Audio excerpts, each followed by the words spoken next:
Chapter 112। Guys like और comment क्यों नहीं कर रहे हो? उसे पूरा यकीन था अन्ना आ चुकी है, आना ही था। अभी वो सोच ही रहा था कि कुछ लोग अचानक परछाई से निकलकर सामने खड़े हो गए। सबके सामने आरव। जानी पहचानी आवाज सुनकर आरव ने फौरन गर्दन घुमाई। जिस बेचैनी को वो अब तक सीने में दबाए बैठा था वो जैसे पल भर में हल्की हो गई जब उसने सामने अन्ना का चेहरा देखा। सबसे पहली भावना थी हैरानी। अन्ना। जैसे ही वो बोल पड़ा आरव की नजर सब पर गई। सबके हाथ में हथियार थे। सोनू और रवि के अलावा कुछ और चेहरे भी जान पहचान के थे, सभी प्रतिष्ठित सैन्य परिवारों से आने वाले यंग मास्टर्स। मगर इस बार वे सब अन्ना के साथ खड़े थे। हर एक के हाथ में गन थी, चेहरों पर सख्ती थी, लेकिन उनकी आंखों में साफ देखा जा सकता था उन्हें खुद पर नाज है।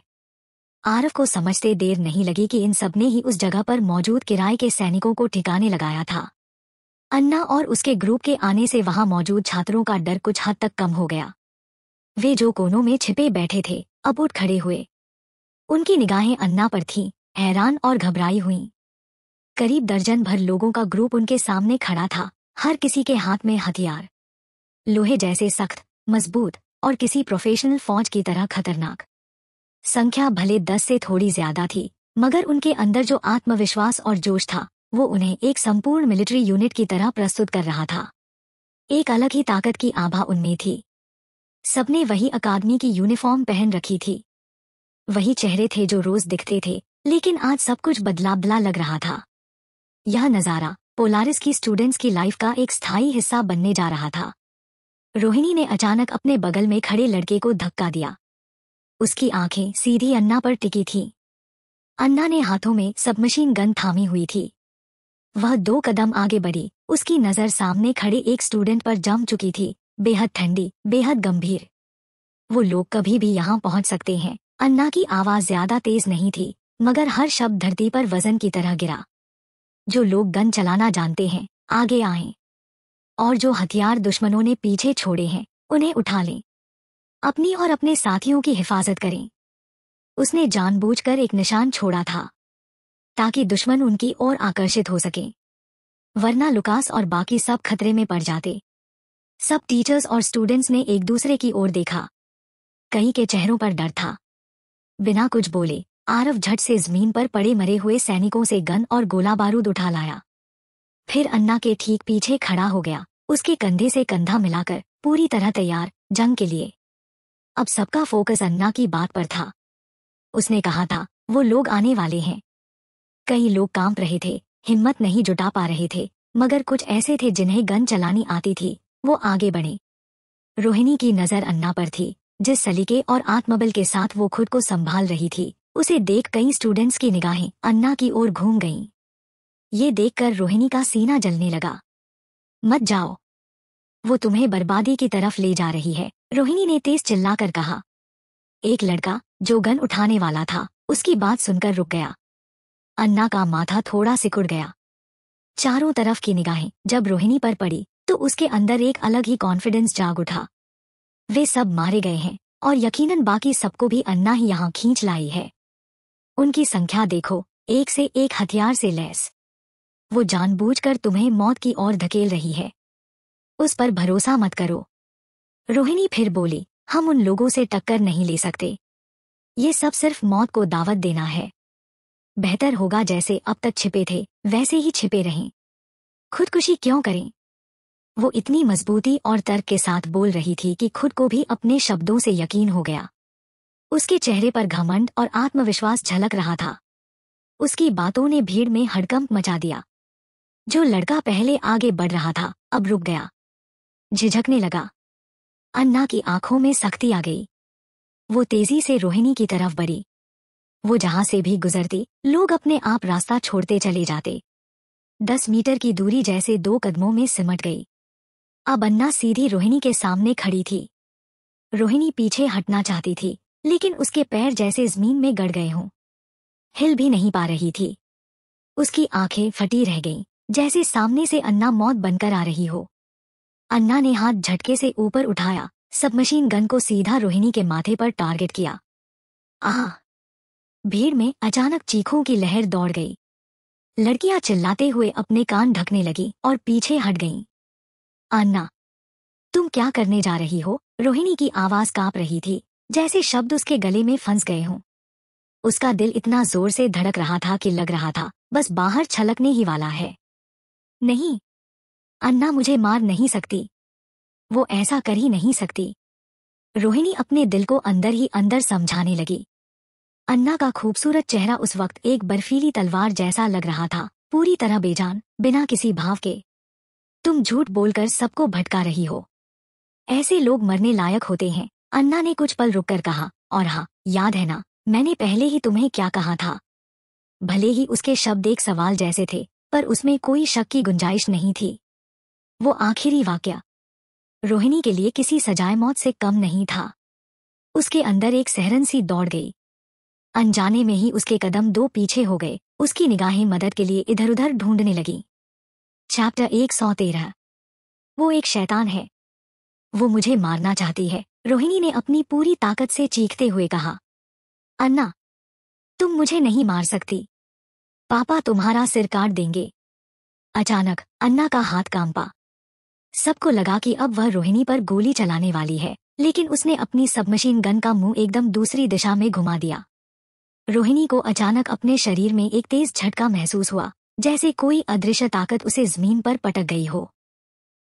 रोहिणी चीखी और अपनी बाह पकड़ ली, जो गन से इतनी बुरी तरह जख्मी हो चुकी थी कि अब उसमें कोई एहसास ही नहीं रह गया था। वह जमीन पर दर्द से लोटने लगी। रोहिणी। शारीरिक दर्द को नजरअंदाज करते हुए राघव उसकी ओर दौड़ा। रोहिणी रो रही थी, तड़प रही थी। उसकी हालत इतनी खराब थी कि वहां मौजूद कई लोगों के दिलों में उसके लिए सहानुभूति जाग गई। लेकिन अन्ना के पास उस तमाशे को देखने का वक्त नहीं था। उसने रोहिणी को दया से नहीं छोड़ा था, बल्कि इसलिए कि फिलहाल वह उसे अब भी काम की लग रही थी। इस वक्त एक सीख काफी थी। उसे मारने का मतलब था बाद में खुद को मुश्किल में डालना। अन्ना ने तुरंत पलटकर आदेश दिया, सब फैल जाओ। हर कोई पूरी तरह अलर्ट रहे। उसके वाक्य के पूरा होने से पहले ही लाइब्रेरी के दरवाजे जोर से खुले। भाड़े के सैनिकों की एक पूरी लाइन अंदर घुस आई, नकली फाइटर ड्रेस पहने, चेहरे पेंट किए हुए और हर एक के हाथ में मशीन गन। तुरंत सोनू और रवि पलटे और पास की आड़ में जाकर छुप गए, अपनी बंदूकें तैयार रखीं। लेकिन अन्ना वहीं बीच में खड़ी रही, बिना डरे, बिना पीछे हटे। वे इतने पास आ चुके थे कि अन्ना को भनक तक नहीं लगी। ये सब रोहिणी की वजह से हुआ था, जिसने उसकी इंद्रियों और फोकस को भटका दिया था। जैसे ही भाड़े के सैनिक अंदर घुसे, अभी अभी शांत हुई भीड़ फिर से घबरा गई। अन्ना की निगाहें तेजी से चारों तरफ दौड़ रही थी, किसी खास टारगेट को खोजती हुई। लेकिन दुबे ग्रुप के कोई भी प्रमुख भाड़े के सैनिक वहां नहीं थे। उसी वक्त अन्ना के कानों में ईयरपीस से लुकास की घबराई हुई आवाज गूंजी। अन्ना, आर्मी पहले ही अंदर घुस चुकी है। सैनिक बड़ी तेजी से अंदर बढ़े और वहां मौजूद लोगों को टारगेट करने लगे। हर किसी के चेहरे पर एक ही एक्सप्रेशन था, मरने या मारने का संकल्प। साफ था, उनका मकसद था सबको खत्म करना। पोलारिस अकादमी में पहले से ही बमरोधी सुरक्षा सिस्टम था और अन्ना ने सभी टाइम सेट बम पहले ही डीएक्टिवेट कर दिए थे। अब उनके पास बस अपनी गन्स से हमला करने का ही ऑप्शन था। सैनिक पूरी प्लानिंग और ट्रेनिंग के साथ पोजीशन ले चुके थे, गोलियां लोड हो चुकी थी। सबकी धड़कनें तेज हो गईं। उसी पल अन्ना ने बस एक छोटा सा इशारा किया और तभी सोनू, रवि और उन 8 मिलिट्री फैमिलीज के यंग वॉरियर्स के चेहरे बदल गए, जो अन्ना के साथ पहले से ही लड़ाई में थे। नहीं, ये कैसे हो सकता है? क्या हम खुद को मौत की तरफ धकेल रहे हैं? ये ख्याल सबके मन में आया, लेकिन वक्त नहीं था सोचने का। बस अब करना ही था। भाड़े के सैनिकों ने एक शब्द भी नहीं कहा, उन्होंने ट्रिगर दबाया। पर जैसे ही उन्होंने ट्रिगर खींचा, कोई भी गोली नहीं चली, जैसे किसी ने गन की नली बंद कर दी हो। उसी पल सोनू और बाकी लोग अपनी जगह से बाहर आए और उन पर ताबड़तोड़ गोलियां चलाने लगे। हमला दोनों तरफ से तेज हो गया। कुछ भाड़े के सैनिक गिर गए, फिर उनकी बंदूकें फाइनली काम करने लगी। लेकिन तब तक सोनू और उसकी टीम ने उन्हें लाइब्रेरी से पीछे धकेलना शुरू कर दिया था। लाइब्रेरी का मुख्य गेट अब दोनों पक्षों के बीच युद्ध की लाइन बन चुका था, एक तरफ अटैक, दूसरी तरफ डिफेंस।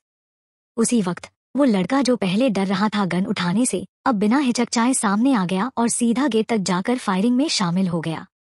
ऊपर एक ऊंचे पॉइंट से अमृता ने लगातार सटीक निशाने लगाकर गोलियां चलाईं, जिससे फ्रंट लाइन का बैकअप बना रहा।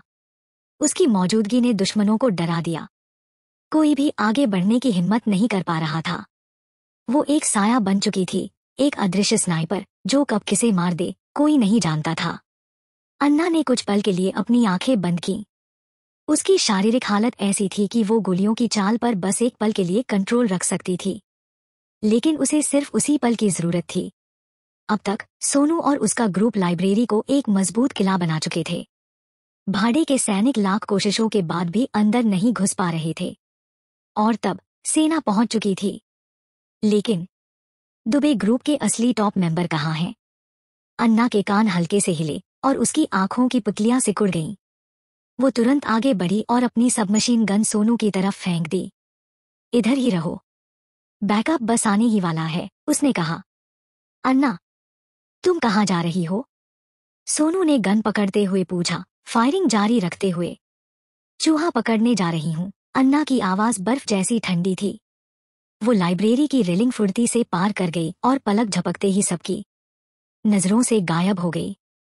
उसी वक्त लाइब्रेरी बिल्डिंग की छत पर एक हेलीकॉप्टर धीरे धीरे चक्कर लगाते हुए नीचे आ रहा था, बिल्कुल शिखर के ऊपर मंडराता हुआ। लिफ्ट के दरवाजे खुले और सबसे पहले लंबे लंबे पैर बाहर निकले।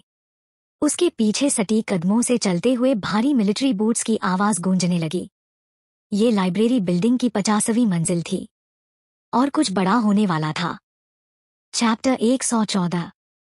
पोलारिस अकादमी की लाइब्रेरी एक भव्य इमारत थी जो पूरे 60 मंजिलों तक फैली थी, लेकिन 50वीं से ऊपर की मंजिलें आम छात्रों के लिए बंद थी। लिफ्ट भी वहां तक नहीं जाती थी, इसलिए छत तक पहुंचने के लिए पहले 50वीं मंजिल पर उतरना जरूरी था। राजवीर को हमेशा से शक था कि अन्ना और बाकी लोग उसे जानबूझकर लाइब्रेरी तक खींच रहे थे। वो सच में वहां पहुंच चुका था, लेकिन उसी समय मिलिट्री सेना ने भी अंदर कदम रख दिए। अपने सारे विकल्पों पर गौर करने के बाद राजवीर ने सोचा कि अभी पीछे हटना ही सही होगा। दुबे भाड़े के सैनिकों के मुख्य लोग उसके साथ थे।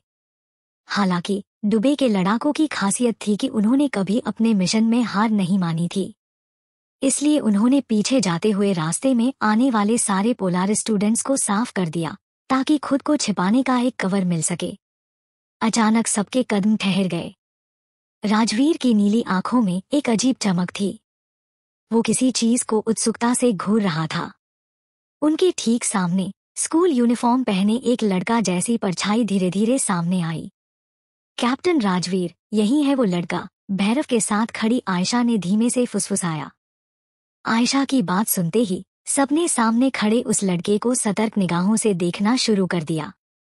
वो अपनी बंदूकें मजबूती से पकड़े खड़ा था। आयशा को नुकसान पहुंचाने वाला कोई आम इंसान नहीं हो सकता।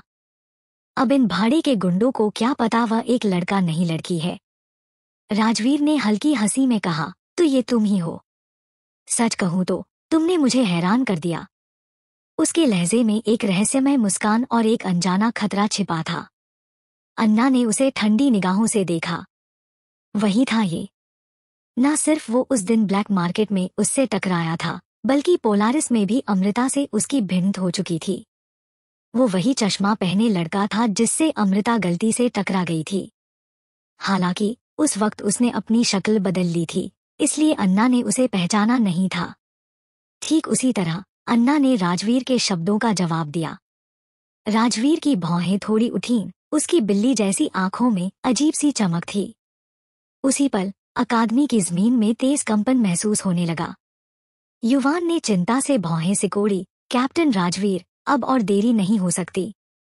सेना तेजी से पास आ रही थी। अगर वो तुरंत नहीं भागे तो मौत तय थी। राजवीर ने अन्ना की आंखों में देखा, वहां हल्की सी झिझक और अफसोस था। उसने धीरे से कहा, उसे खत्म कर दो। उसके बस ये कहने की देर थी कि सभी बंदूकें अन्ना की ओर घूम गईं। लेकिन जैसे ही गोली चलाई गई, उन्हें महसूस हुआ कि उनके निशाने सिर्फ उसकी झलकियां थी। जब तक वो होश में आए, अन्ना अब भी सामने खड़ी थी, बिल्कुल सुरक्षित।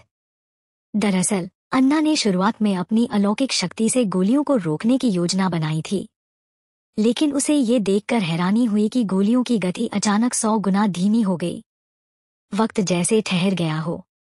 उसने चुपचाप गोलियों को चकमा दिया, और जैसे ही दुश्मन फिर से गोली चलाने की सोच रहे थे, अन्ना जमीन पर लुढ़क गई, हर दिशा से आती गोलियों से बचती हुई। राजवीर भी हैरान था। क्या ये स्पीड से जुड़ी कोई अलौकिक शक्ति थी?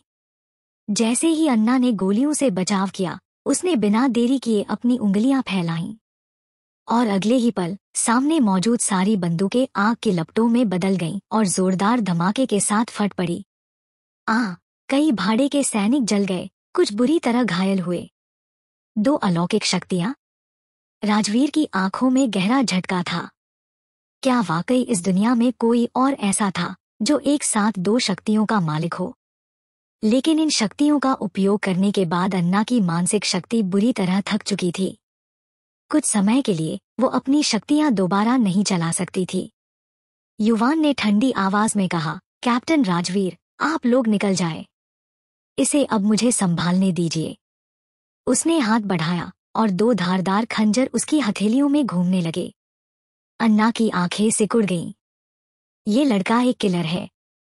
राजवीर ज्यादा देर नहीं रुका, लेकिन जाते जाते अन्ना की ओर देखते हुए कहा, शायद इस बार हमारा असली सामना नहीं हो पाया।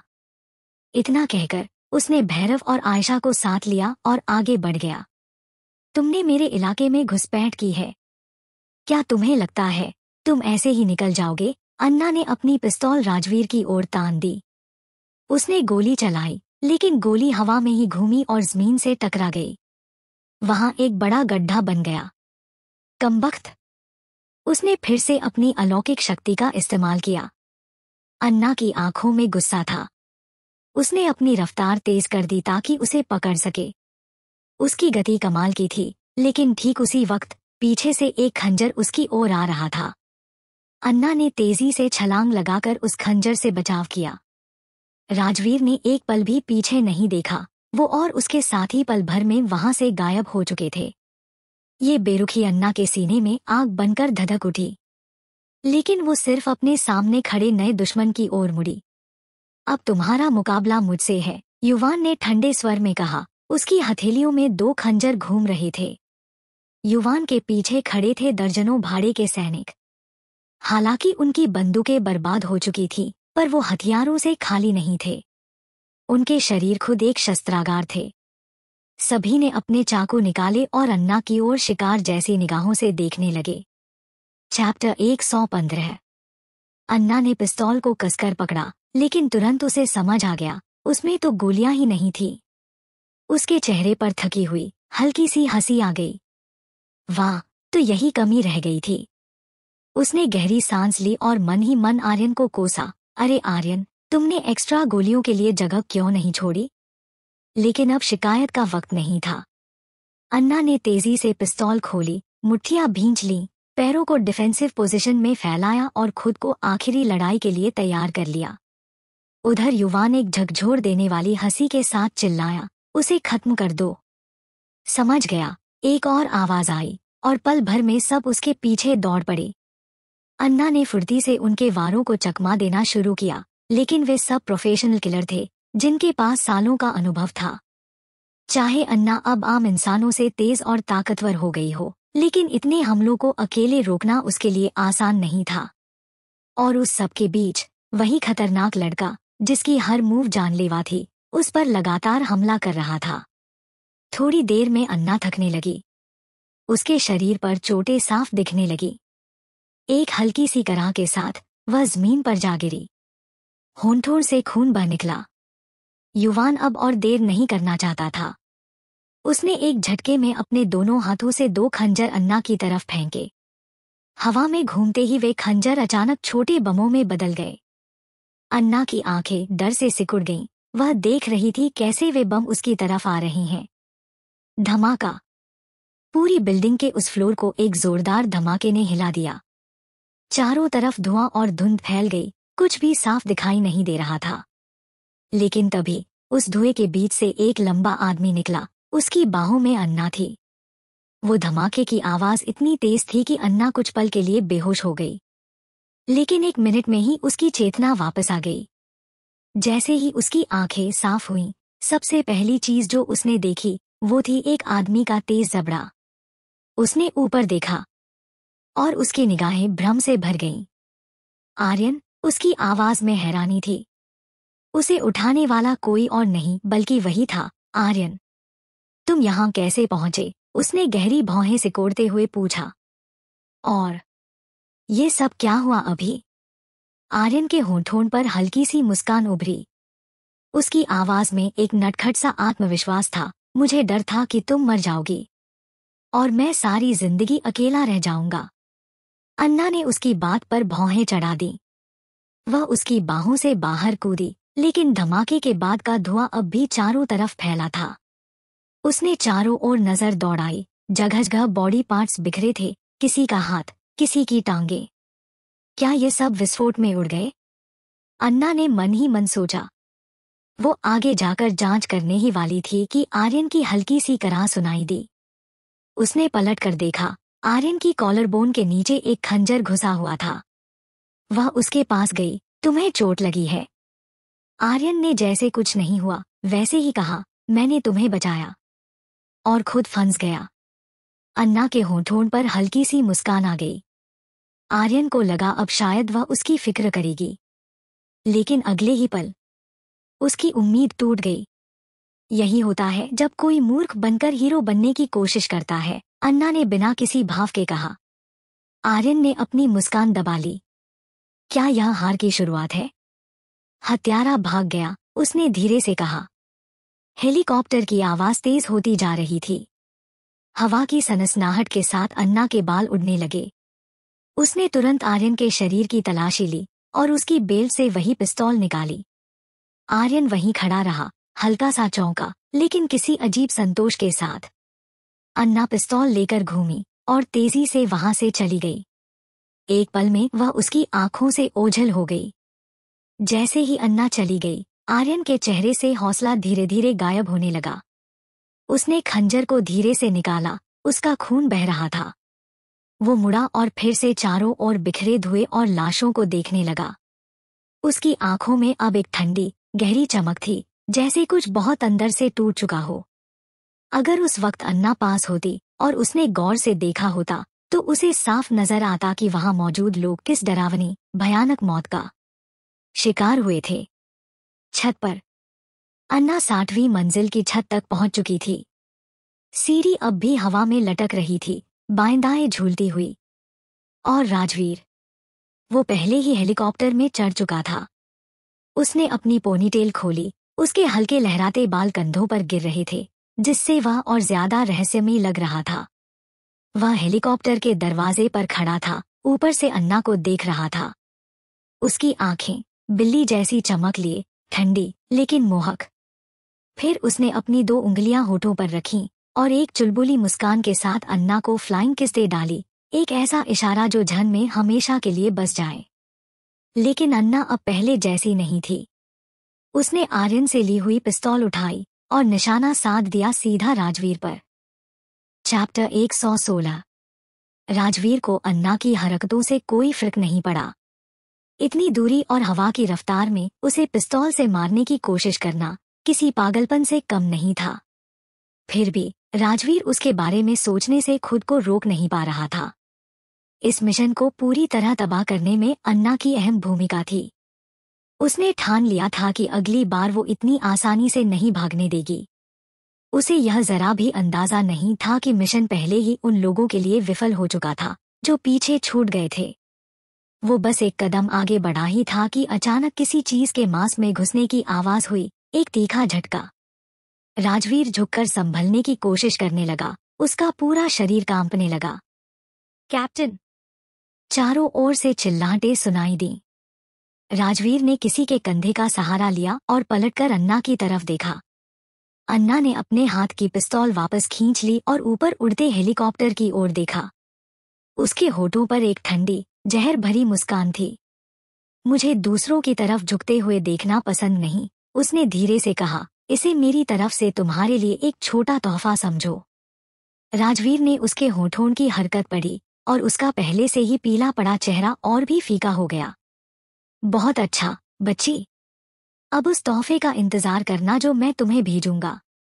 हेलीकॉप्टर और ऊपर उठा और थोड़ी ही देर में पूरी तरह नजर से ओझल हो गया। अन्ना अब अपनी मानसिक शक्ति और अलौकिक ताकत का इतना ज्यादा इस्तेमाल नहीं सह पाई। अचानक उसने खून थूक दिया और उसका शरीर जमीन पर गिर पड़ा। बेहोश होने से पहले उसे किसी के तेज कदमों की आवाज सुनाई दी और किसी का अपनी ओर दौड़ते हुए नाम पुकारना। धत्त तेरी, ये फिर वही आर्यन है। क्यों नहीं छोड़ देता मुझे अकेला?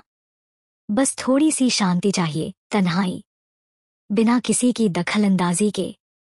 जैसे ही ये विचार उसके जहन में आया, अन्ना पूरी तरह गहरी बेहोशी में चली गई। रायगढ़ डिफेंस हॉस्पिटल के स्पेशल वार्ड के बाहर 2 कतारों में सुरक्षाकर्मी खड़े थे, मानो किसी बड़े नेता की सुरक्षा हो रही हो। वहां एक जनरल रैंक का अधिकारी भी मौजूद था। अंदर खास श्रेणी के मिलिट्री डॉक्टर रिधान फाइल्स और रिपोर्ट्स चेक कर रहे थे, लेकिन उनका चेहरा बार बार उलझन भरे भावों से भर जाता।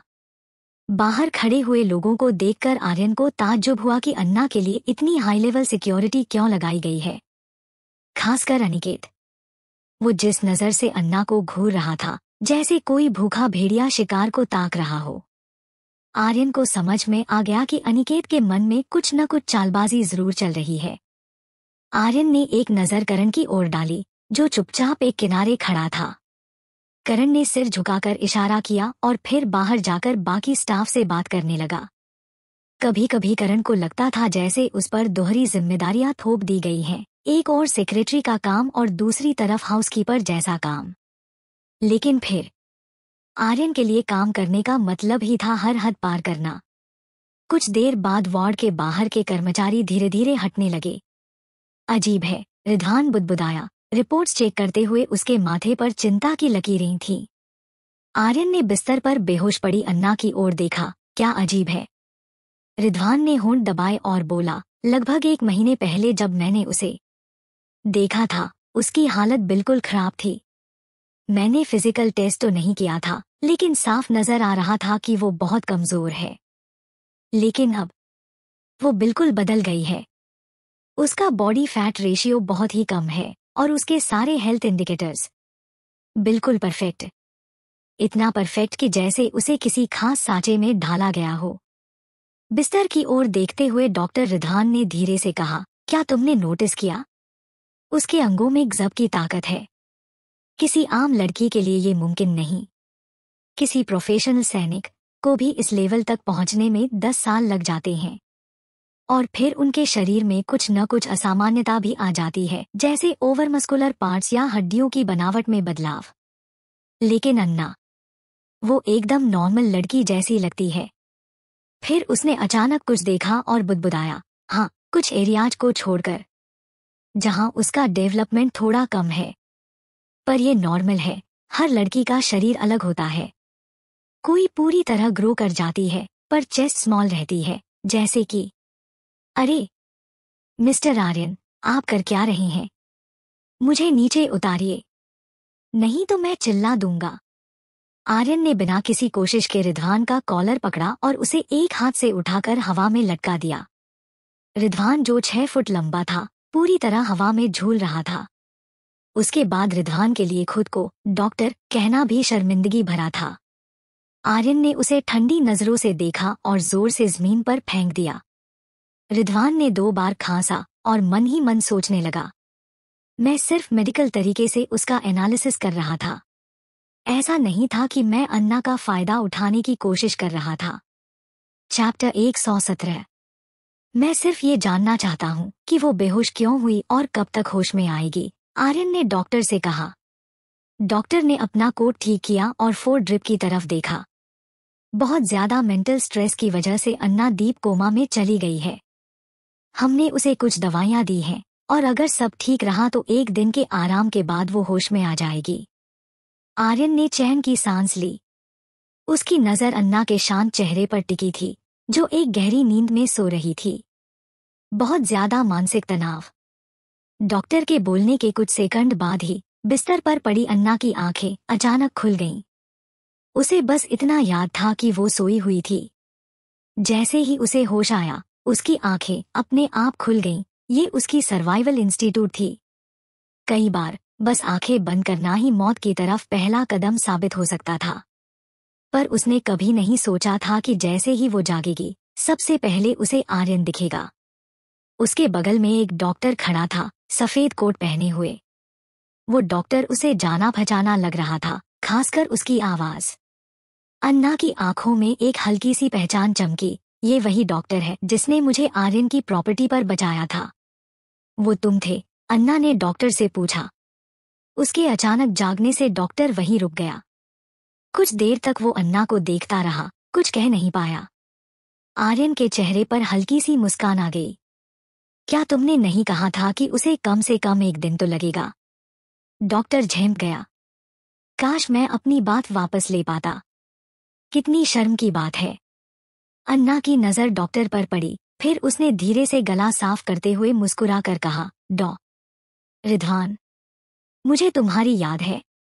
जब वो इरिडियम गार्डन गया था, तब अन्ना बेहोश थी। उसे लगा था कि उन्होंने कभी मुलाकात नहीं की। पिछली बार तुम ही थे जिसने मुझे बचाया था। तुम्हें कैसे पता चला? रिधवान की आंखों में चमक आ गई। तुम्हारी आवाज से पहचाना, अन्ना ने सीधे और गंभीर लहजे में कहा। बकवास, आर्यन ने कहा। उसका माथा चढ़ गया। मैं ही था जिसने तुम्हें बचाया था।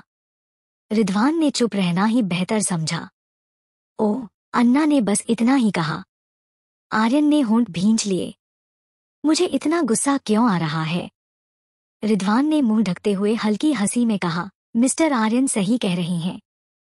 अगर उन्होंने तुम्हें उस वक्त ना बचाया होता, तो मुझे तुम्हारा इलाज करने का मौका भी नहीं मिलता। अन्ना की नजर कुछ पल के लिए आर्यन पर गई, फिर रिधवान पर। उसने सादगी से कहा, थैंक यू। हाथ उठाकर रिधवान ने जवाब दिया, फॉर्मल होने की जरूरत नहीं है, मिस अन्ना। आप मुझे सिर्फ रिधवान कह सकती हैं। अन्ना ने हल्की गुर्राहट भरी और सीधा उठकर खड़ी हो गई, अपने हाथ में लगी सुई को निकालने के लिए।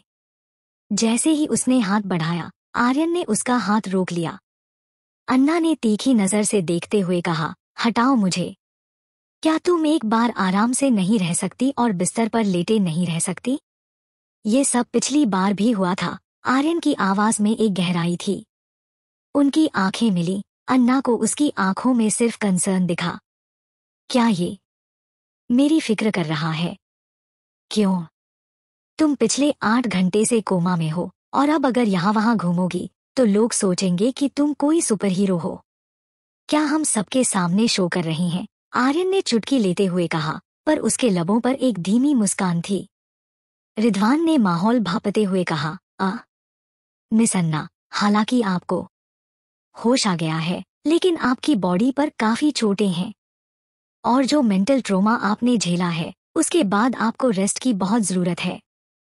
हॉस्पिटल में रहना अभी आपके लिए बेस्ट होगा। अन्ना कुछ पल चुप रही, फिर उसने हाथ नीचे रखा और धीरे से तकिए पर लेट गई। कमरे का माहौल अजीब सा हो गया था। रिधवान ने अपना बैग उठाया और कहा, अब जब आप ठीक हैं और मिस्टर आर्यन आपके साथ हैं, तो मुझे निकलना चाहिए। लेकिन उसे महसूस हुआ कि दोनों ने उसकी बात सुनी ही नहीं। अजीब सी मुस्कान के साथ वो चुपचाप वहां से निकल गया। अब कमरे में सिर्फ अन्ना और आर्यन रह गए थे। कोई कुछ नहीं बोल रहा था। इतनी खामोशी थी कि दोनों की सांसों की आवाज भी सुनाई दे रही थी। अन्ना ने आर्यन की तरफ देखा।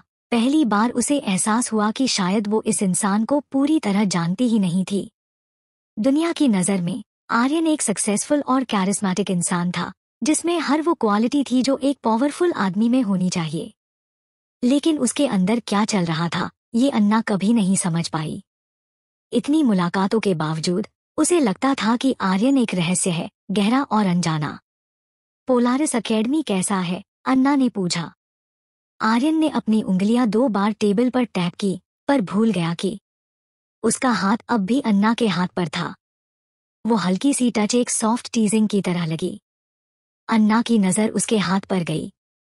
आर्यन की इंसेटिव रिएक्शन ने उसे मजबूर किया कि वो अपना हाथ पीछे खींच ले। उसने जैसे कुछ हुआ ही नहीं, उस तरह एक्ट करते हुए जाकर कुर्सी पर बैठ गया। चैप्टर 118। तुम्हारे बेहोश होने से ठीक पहले ही सेना और मिलिट्री पुलिस पहुंच चुकी थी। लाइब्रेरी के बाहर जितने भी भाड़े के सैनिक थे उन्हें वहीं खत्म कर दिया गया। लाइब्रेरी और बेसमेंट में मौजूद सारे स्टूडेंट्स को सेफली रेस्क्यू कर लिया गया, आर्यन ने कहा। उसकी नजर टेबल पर रखे फलों पर पड़ी। बिना किसी हिचक के उसने एक सेब उठाया और छोटे चाकू से उसका छिलका उतारने लगा। जहां तक उन डूबे ग्रुप के मेन मेंबर्स की बात है तो वो सब बिना किसी ट्रेस के भाग गए, उसने कहा, जैसे वो बस एक रूटीन जानकारी दे रहा हो। उसके लहजे में कोई इमोशन नहीं था। अन्ना की भौहों के बीच हल्की सी शिकन उभरी। सारे मेन मेंबर्स भाग निकले। बिना चाहे उसके जहन में उस रहस्यमयी चेहरे की छवि उभरी, एक ऐसा चेहरा जो उसे कभी नहीं भूल सकता। वो आदमी शायद पहला ऐसा इंसान था जिसने उसमें एक नई तरह की लड़ने की चाह और कंपटीशन की आग जलाई थी। उसे किसी काबिल और दमदार दुश्मन के साथ लड़ने का थ्रिल बहुत वक्त बाद फिर से महसूस हुआ था। ऐसे प्रतिद्वंद्वी में सच में किसी की आत्मा को झकझोरने की ताकत होती है। और कहीं ना कहीं अन्ना को हमेशा लगता था कि उनकी फिर मुलाकात जरूर होगी, किसी ना किसी मोड़ पर। हालांकि आर्यन ने ऊपर देखा और अन्ना की पैनी नजरों से नजरें मिलाते हुए हल्की मुस्कान दी। तुमने जो किया है उससे अब काफी लोगों का ध्यान तुम्हारी तरफ गया है। अगर तुम एक सिंपल स्टूडेंट बने रहना चाहती हो तो अब वो इतना आसान नहीं होगा।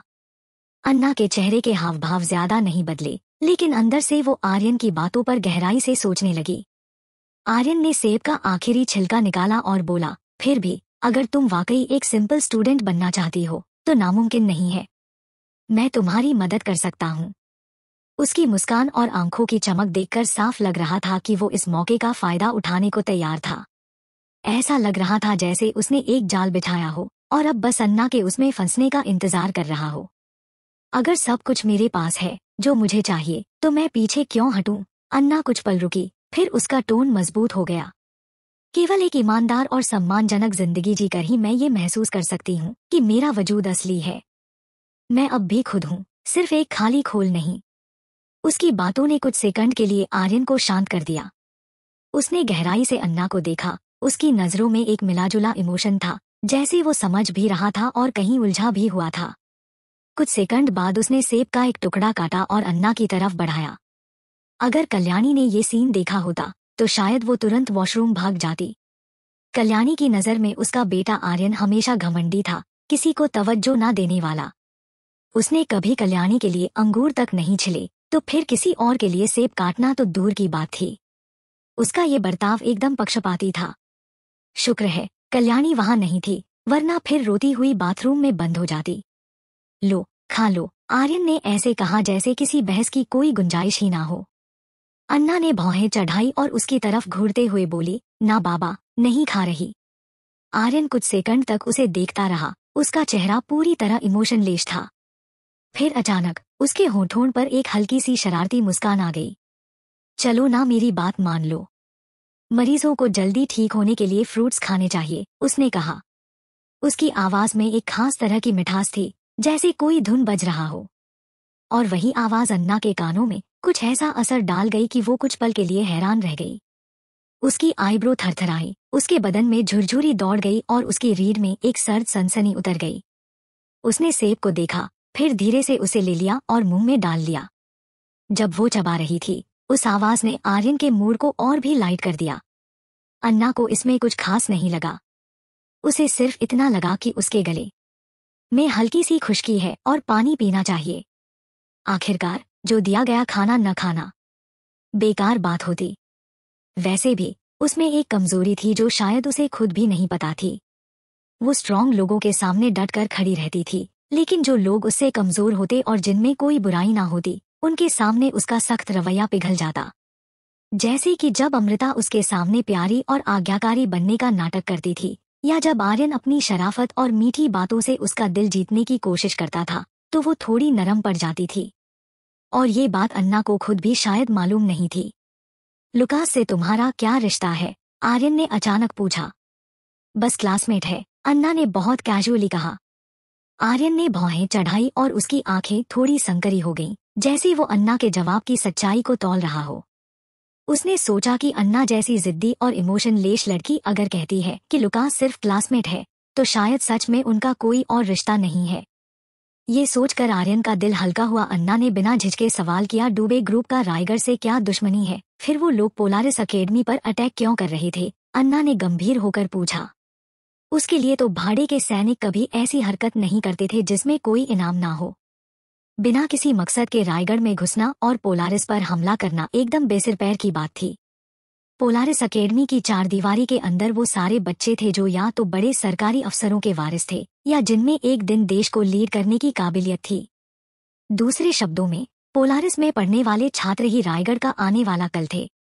उनका सफाया करने का मतलब था आने वाले 10 सालों तक रायगढ़ की पूरी जान खत्म कर देना। चैप्टर 119। आर्यन ने अन्ना को एक लंबी गहरी नजर से देखा। उसके चेहरे की गंभीरता देखकर आर्यन भी उसी भाव से बोला, डुबे वाले जो भाड़े के सैनिक थे, उन्हें शत्रुकुंड की आर्मी ने हायर किया था। उनका मकसद पोलारिस को खत्म करना था। शत्रुकुंड? अन्ना की भौहें संकुचित हो गईं, मगर फिर वो धीरे धीरे सिर हिलाने लगी, जैसे सब समझ में आ रहा हो। कितनी भी शांति क्यों न हो, दुनिया में अंदर ही अंदर संघर्ष और साजिशें चलती रहती हैं। युद्ध और शांति साथ साथ चलते हैं, चाहे दौर कोई भी हो, चाहे अराजक मैरीग्लेड का वक्त हो या अब की यह शांत माहौल हो। वे सब कैसे हैं? मेरा मतलब है सोनू और बाकी लोग? अन्ना ने पूछा। आर्यन पीठ पीछे टिकाकर बैठ गया, सोफे को टिका लिया। तुम उन लोगों की बात कर रही हो जो डुबे मर्सिनरीज के साथ फायरिंग में शामिल थे और जिनके पास हथियार थे? अन्ना ने सिर हिलाया। हाँ, वही सब। उसके मन में हलचल थी। वह सोच रही थी कि सब सुरक्षित होंगे या नहीं। उस रात के हालात भयानक थे, मगर उन्होंने अमृता के साथ मिलकर लाइब्रेरी को बचाया था। तब तक तो आर्मी भी आ चुकी थी, इसलिए लॉजिकली सबको ठीक होना चाहिए। तुम अपने या मेरे बजाय उनके बारे में इतनी फिक्र क्यों कर रही हो? आर्यन ने हल्की सी मुस्कान के साथ कहा और फिर अपनी कॉलर बोन से 1 इंच नीचे उस चोट वाली जगह को छुआ। मत भूलो, मैं भी घायल हूं। तुम तो अब तक जिंदा हो ना? अन्ना ने हल्की सी भौहें चढ़ाकर जवाब दिया। उसकी आंखें आर्यन पर ही टिकी थी। आर्यन एक पल के लिए चुप हो गया, जैसे सोच रहा हो, अब इसका क्या जवाब दूं? मैंने वादा किया था कि अगर मैं उन्हें अंधे तहखाने से जिंदा बाहर ला सकती हूं, तो उन्हें वापस भी जिंदा ले जाऊंगी। अन्ना की आवाज में वही पुराना दृढ़ विश्वास था। वह जो कहती थी, उस पर टिकी रहती थी। उसकी वो बर्फ जैसी आंखें, एकदम स्टिल मगर भीतर से जलती हुई, किसी भी पत्थर को पिघला सकती थी। आर्यन उसे घूरता रहा, वही नजरिया, जैसे उस दिन जब अन्ना इरिडियम गार्डन छोड़ना चाहती थी। उस नजर में ऐसा कुछ था जो किसी भी मजबूत इरादे वाले इंसान को भी हिला दे। उनमें से ज्यादातर ठीक हैं। कुछ घायल जरूर हुए, लेकिन जानलेवा नहीं है, आर्यन ने कहा, और उसके होंठों के कोने में हल्की सी स्माइल आ गई। लेकिन एक इंसान थोड़ा ट्रबल में है। अन्ना की भौहें फिर सिकुड़ी और वो तुरंत बोली, अमृता। बिल्कुल सही पकड़े हो। आर्यन हल्का सा हंसा, जैसे उसे पहले ही पता हो कि अन्ना को यह पता चल जाएगा। रायगढ़ के नेशनल सिक्योरिटी डिपार्टमेंट ने अमृता पर पहले ही हथियार रखने पर बैन लगाया था। उसने कभी ध्यान नहीं दिया और बंदूक अपने पास रखती रही, लेकिन चुपचाप। किसी ने कभी खुलकर कुछ नहीं कहा, क्योंकि वो पब्लिक में उसे शो नहीं करती थी। लेकिन इस बार सबने देखा उसे बंदूक के साथ। और बैन के चलते अब भले ही उसने पोलारिस को बचाया, फिर भी उसे मिलिट्री कोर्ट फेस करनी पड़ेगी। अगर किसी को मिलिट्री कोर्ट जाना है, तो वो मैं हूं। मैंने ही उसे बंदूक दी थी। गोली चलाने का ऑर्डर भी मेरा ही था। अन्ना की आवाज में एक अजीब सा सन्नाटा था, मगर दृढ़ता भी थी। वह हमेशा से अपनी टीम के लिए प्रोटेक्टिव रही थी, खास तौर पर अमृता के लिए। और आखिरकार उसे बंदूक देने वाली पहली इंसान वही थी। आर्यन ने उसकी तरफ देखा, उसकी भौहें धीरे से ऊपर उठीं।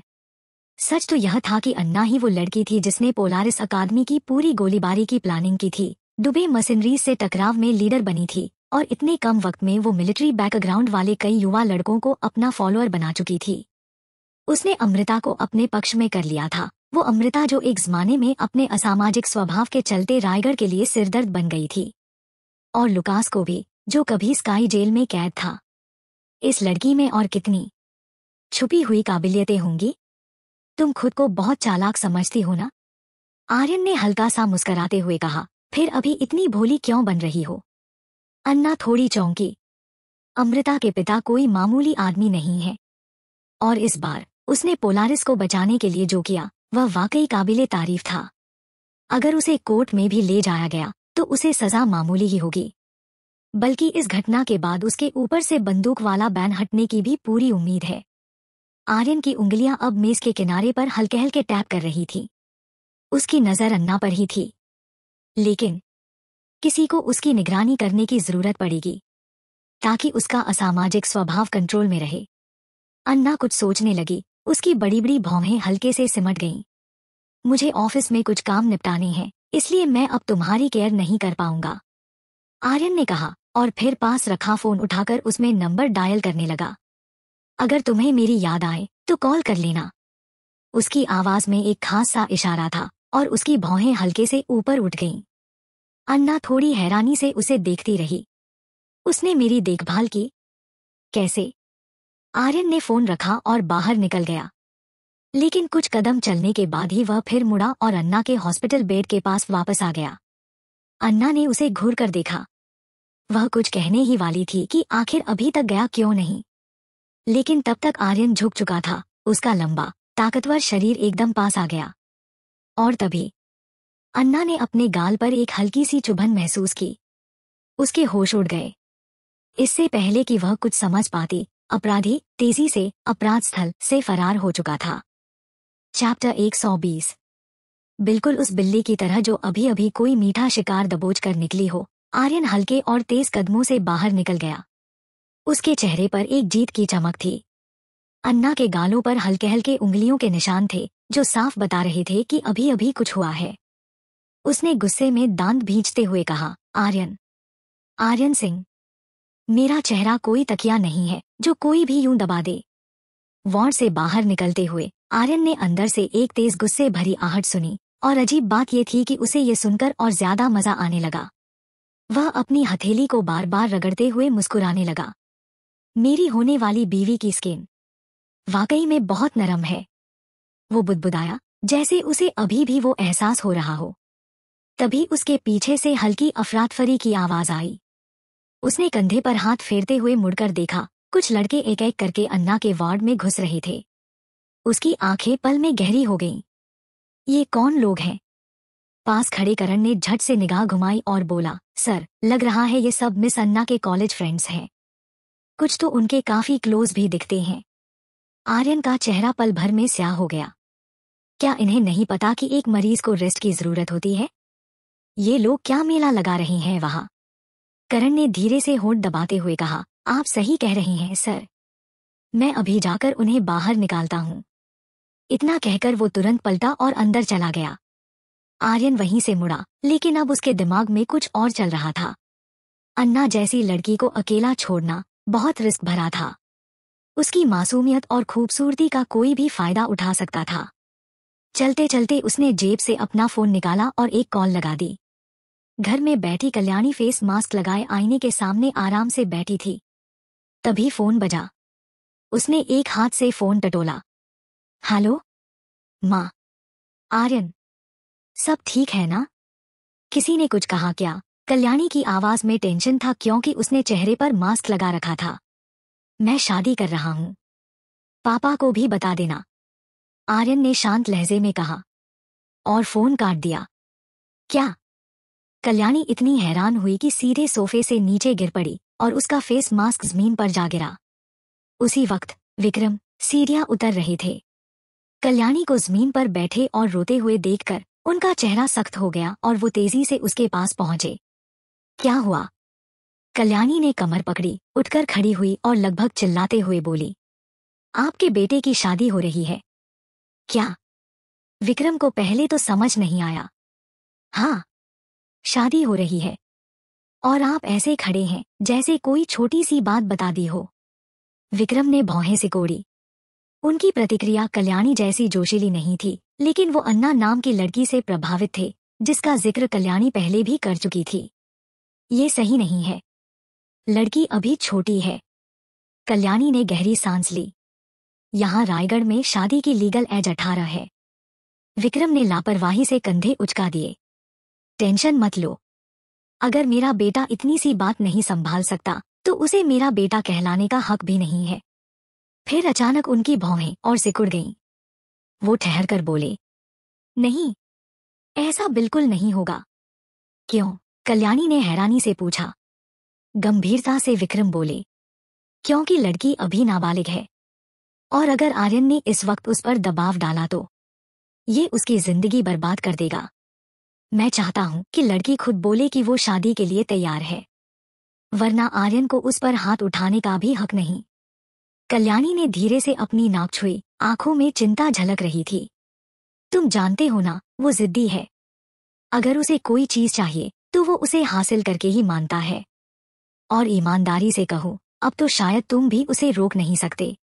विक्रम ने कल्याणी एज को अपनी बाहों में भर लिया और उसकी कमर को हल्के से सहलाते हुए कहा, तो फिर उसे खुद ही लड़की को मनाना पड़ेगा, नहीं तो मैं उस लड़के की हड्डियां तोड़ दूंगा। कल्याणी चुप हो गई, बस होंठ भींचकर खड़ी रही। लोग कहते हैं बेटा बाप के लिए मुश्किल होता है, पर हमारे घर में तो मामला उल्टा है। जब आर्यन को अपनी माँ का मैसेज मिला तो उसके होंठों पर हल्की मुस्कान आई। सहमत? वो बुदबुदाया। क्या मैंने पहले ही सबके सामने ऐलान नहीं कर दिया था? अब जब उसके पापा ने इसे दोहराया तो उसे याद आया, हाँ, उसने बड़े परिवारों की पार्टी में ये बात साफ कह दी थी। अगले कुछ दिन अन्ना मिलिट्री हॉस्पिटल में रही, लेकिन सच कहें तो अब वो पूरी तरह ठीक थी। वहां रुकना सिर्फ एक बहाना था, कुछ दिन चैन से रहने का, उस तूफान के बाद फैली उथल पुथल से बचने का। इस दौरान उसके दादा ब्रजेश अक्सर उससे मिलने आते रहे। जब उसने ब्रजेश को देखा तो उसे याद आया कि वो भी उसी हॉस्पिटल में भर्ती थे। बस फर्क ये था कि वो दोनों अलग अलग वार्ड्स में थे। ब्रजेश को इतना ही पता था कि अन्ना किसी लड़ाई के दौरान घायल हो गई थी। उसे असली सच्चाई का अब भी पता नहीं था।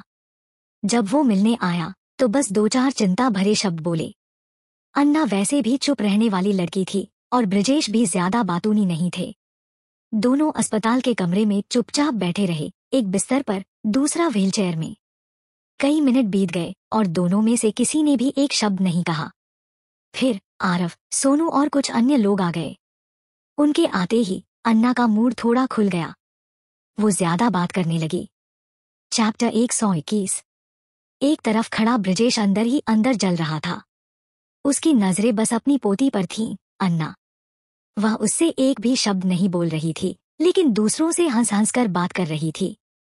ऐसा लग रहा था जैसे वो उसकी छाती में छुरा घोंप रही हो। आरव, सोनू और बाकी लोग अन्ना के साथ हंसी मजाक कर रहे थे। ये सब देखकर ब्रजेश को उम्मीद हुई कि शायद अन्ना का ध्यान उसकी तरफ जाए, इसलिए उसने जानबूझकर जोर से खांसा। खांसी, खांसी, खांसी। पर बात हाथ से निकल गई।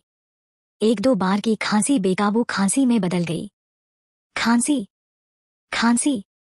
जैसा सोचा था, अन्ना ने तुरंत उसकी ओर देखा। उसकी भौहें सिकुड़ गईं।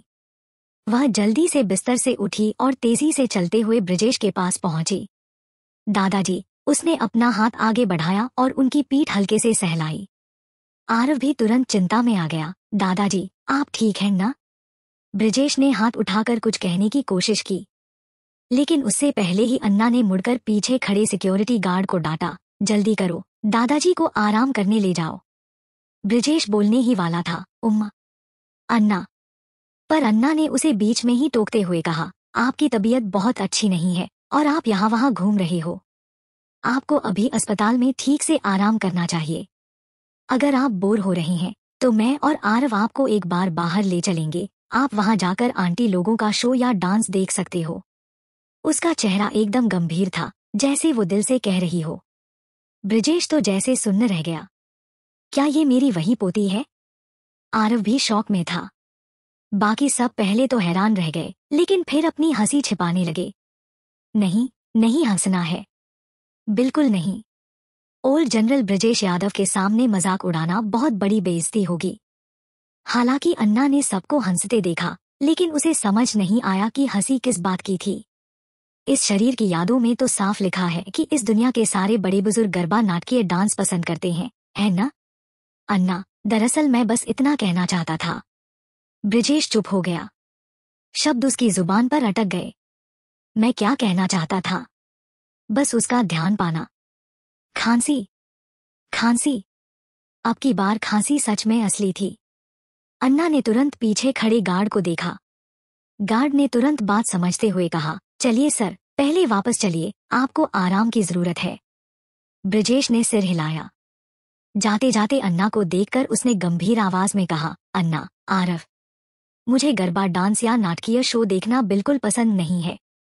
ठीक है दादाजी, अन्ना ने गंभीरता से सिर हिलाया। एक बार फिर सभी हक्के बक्के रह गए। आरव के पास कहने को कुछ नहीं था। मैंने तो कभी सोचा भी नहीं था कि दादाजी को किसी शो डांस वाली नाटकीय आंटी के पास ले जाना पड़ेगा। ब्रजेश को जाते हुए देखकर सोनू और बाकी सभी लोग एकदम सीधा खड़े हो गए। उनके मन में एक तरह की इज्जत आ गई थी। अन्ना की नजर भी देर तक उसी तरफ लगी रही। उसकी आंखों में चिंता झलक रही थी। साफ था, दादाजी की तबीयत अब पहले जैसी नहीं रही। अन्ना, आरव ने आगे बढ़कर उसका कंधा हल्के से छुआ। उसकी आंखों में भी वही चिंता थी। अन्ना ने हल्की सी मुस्कान दी और पास के सोफे पर जाकर बैठ गई। यह देखकर सोनू, लुकास और रवि भी पास आ गए। आरव तो पहले ही वहीं बैठ गया, अन्ना के एकदम बगल में। और जैसे ही बैठा, उसके चेहरे पर एक अजीब सी तसल्ली आ गई। आखिरकार मैं ही अकेला हूँ जो अपनी बहन के बगल में बैठ सकता हूँ। तो तुम वाकई ठीक हो, अन्ना? हमें लगा था तुम सच में घायल हो गई हो, सोनू बोला। बिल्कुल, मुझे तो शुरू से ही यकीन था कि अन्ना इतनी दमदार है, उसे कुछ नहीं हो सकता, रवि ने भी जोड़ा। लुकास ने रवि की तरफ एक ठंडी नजर डाली और बोल पड़ा, तो अब भी सपनों में जी रहा है। सामने वाले प्रोफेशनल भाड़े के सैनिक थे। अन्ना कोई सुपर हीरो थोड़ी है कि उसे कुछ नहीं होगा। अगर इतनी ही बहादुरी है तो खुद जाकर लड़ ले। रवि ने होंठ भींच लिए। शायद मैं सच में थोड़ा ओवर कॉन्फिडेंट हो गया था, लेकिन अब तो वो ठीक है ना? लुकास की आंखें चश्मे के पीछे से चमक रही थी, पर चेहरा बिल्कुल भावहीन था। उसने कहा, एक पल को तो लगा था कि तू मर गई है और मैं अपनी आजादी वापस पा लूंगा, बॉस। अन्ना के होठों पर हल्की सी मुस्कान थी। माफ करना, आपको निराश करना पड़ा, लेकिन उसके लहजे में कहीं भी माफी जैसा कुछ नहीं था। लुकास ने अपनी मुस्कान छिपाते हुए चश्मा ठीक किया। शुक्र है तू जिंदा है। और हाँ, सोनू ने आवाज धीमी करते हुए कहा, हम तुमसे मिलने ही नहीं आए थे, अन्ना। हमें कुछ बताना है। क्या बात है? अन्ना ने पूछा। सेना से कोई हमसे मिलने आया था, सोनू की आवाज अचानक गंभीर हो गई। उसी वक्त रवि, लुकास और आरव ने एक दूसरे की ओर देखा और फिर धीरे से अन्ना की तरफ सिर हिलाया। उन्होंने मुझे भी खोजा था, अन्ना, आरव ने कहा। शायद इन्हें खुद भी एहसास नहीं था कि अब वो अन्ना को अपने बीच का लीडर मानने लगे हैं, जैसे वो सबकी अगुआ हो। अन्ना की उंगलियां थोड़ी फड़की। उन्होंने किस बारे में बात की? उसने पूछा। लॉजिकली देखा जाए तो यह उनकी निजी बात थी, लेकिन उनके एक्सप्रेशन से साफ था कि वो ये खबर खास तौर पर उसे देने आए हैं। चैप्टर 122। सबसे पहले उन्होंने उस दिन की हमारी पोलारिस अकादमी में हुई लड़ाई के बारे में डिटेल में पूछताछ की। और दूसरी बात, उन्होंने जानना चाहा कि क्या हम लोग आर्मी ज्वाइन करने का सोच रहे हैं या नहीं। सोनू ने उस मीटिंग के दो मुख्य मुद्दे समझाते हुए कहा। अन्ना ने भौहें चढ़ाते हुए पूछा, तो इस पर तुम्हारी क्या राय है? अन्ना इस मोड के लिए पहले से तैयार थी। आखिरकार पोलारिस अकादमी एक नेशनल लेवल इंस्टीट्यूट है, वहाँ के स्टूडेंट्स मामूली नहीं होते। उस दिन सोनू और रवि का परफॉर्मेंस इतना शानदार था कि वो मिलिट्री फैमिलीज के बच्चों से भी आगे निकल गया था। इसलिए ये बात हैरान करने वाली नहीं थी कि उन्होंने ऊपर बैठे अफसरों का ध्यान खींचा। लेकिन ये जानकर थोड़ा अजीब जरूर लगा कि वो लोग सीधे उनसे स्पेशल वार स्ट्रेटेजीज के बारे में जानने के लिए आगे बढ़े। रवि ने अपने सिर पर हाथ फेरते हुए कहा, उन्होंने हमसे उस दिन की फाइट के बारे में काफी कुछ पूछा। हमने कुछ भी छिपाया नहीं, लेकिन ऐसा लग रहा था जैसे उनकी खास दिलचस्पी आप में थी। उन्होंने आपसे जुड़ी कई बातें जाननी चाहीं।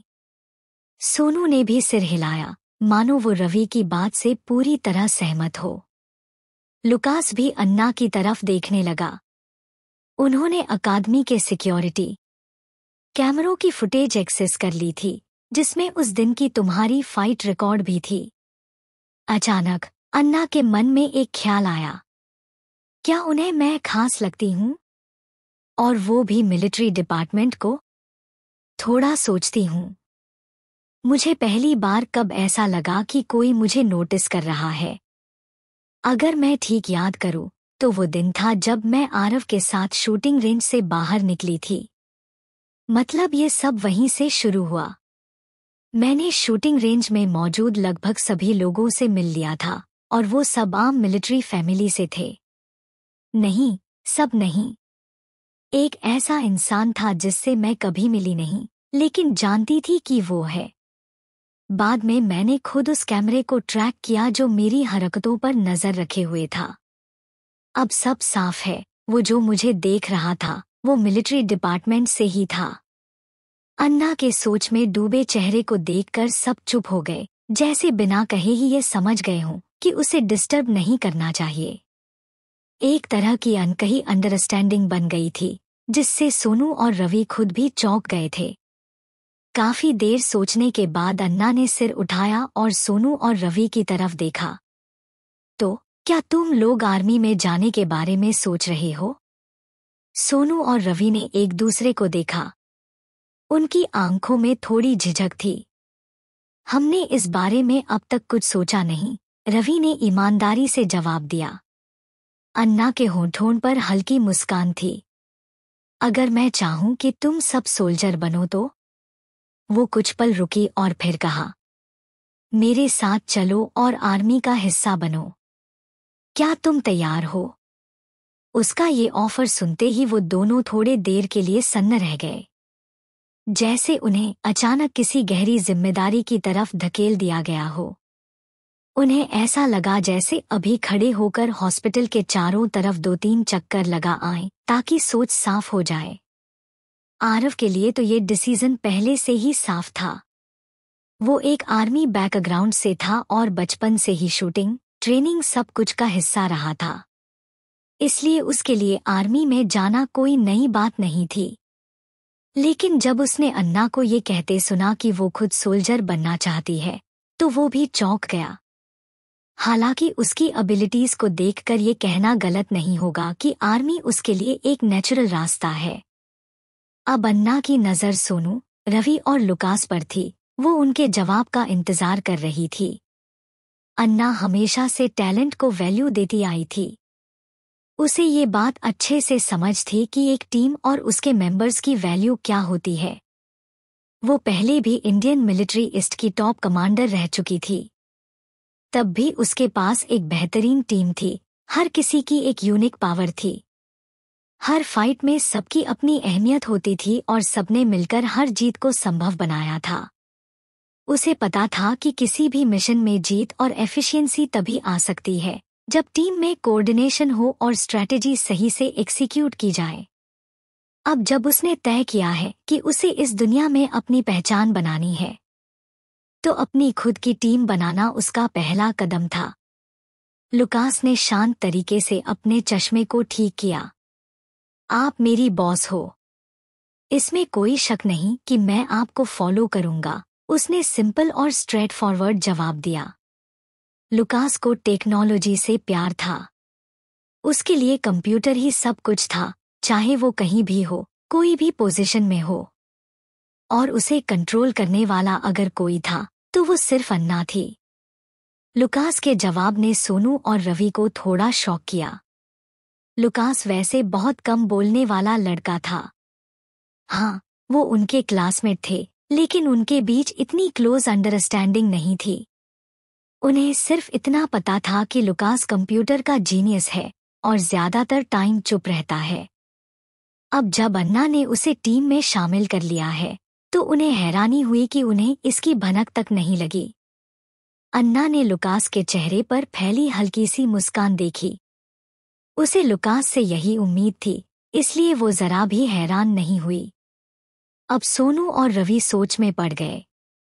थोड़ी देर बाद सोनू ने कहा, अन्ना, तुम्हें वो सवाल याद है जो तुमने अंडरग्राउंड मार्केट से बाहर निकलते वक्त हमसे पूछा था? अन्ना ने चुपचाप सिर हिलाया। उसे बहुत अच्छे से याद था।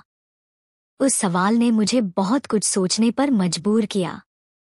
सच कहूं तो मैं बचपन से ही एक फाइटर रहा हूं, थोड़ा अग्रेसिव भी। मेरे पास सिर्फ एक चीज है, मेरी ताकत।